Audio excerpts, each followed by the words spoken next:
Every single time a cast member gets arrested, I'm requesting more information like the arrest reports, body cam footage, and sometimes I get the information back. Sometimes it takes quite a while, or sometimes I may not get it at all. And back when John was arrested back in August for possession, I requested more information and I finally got a response just the other day. And unfortunately, due to the Virginia laws, since I'm out of state, I'm not allowed to get the body cam footage and they won't give me the detailed arrest report, but they were able to share with me what they found. So I got the exclusive details of what exactly John was caught up with that night.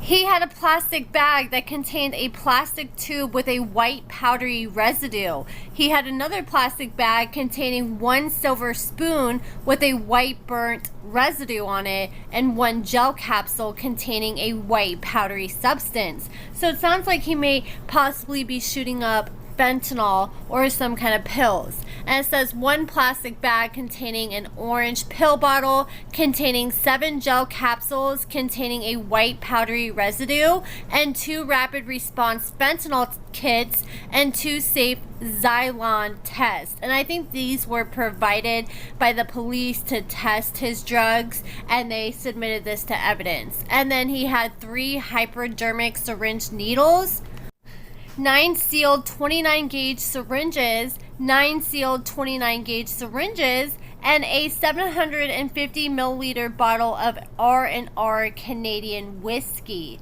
So it sounds like he may be banging if he's got all these needles on him, because last I knew John was not diabetic and he was arrested and they charged him with driving under the influence of drugs. So he was driving when he was busted with all this. He got a drug equipment violation charge and a drug narcotic violation.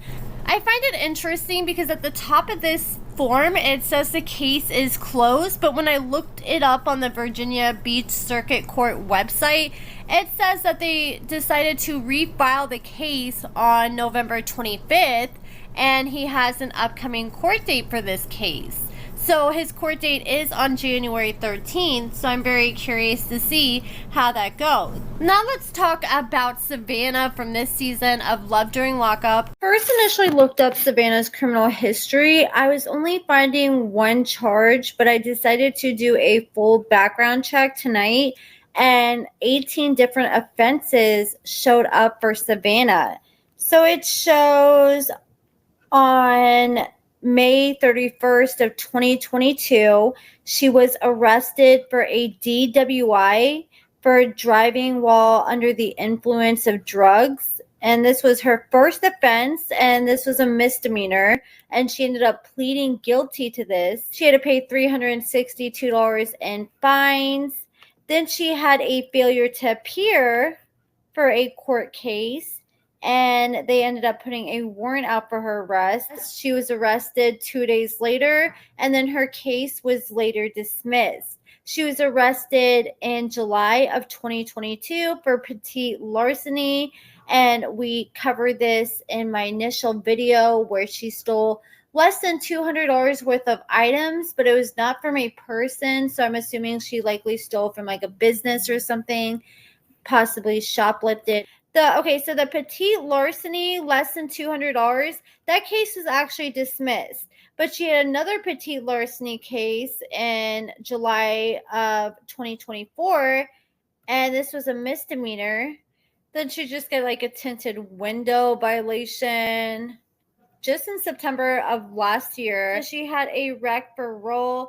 Okay, so this is a charge she got because she did not show up to get fingerprinted and provide her full name. So when they call you, you're supposed to show up to the police department, get fingerprinted, give all your information, your date of birth, and I guess she did not show up, so they ended up filing a motion. And Chance's girlfriend, for example, they have this, I don't think they put this in place yet, like filed a motion, but I know that she has been asked I know the courts have been wanting to find her to get her fingerprints for that animal cruelty case. And I remember going back and forth with Chance, for example. He's like, this animal cruelty case is non-existent. I don't know what you're talking about. As I had all the paperwork. And I'm like, dude, I got all the paperwork from this case.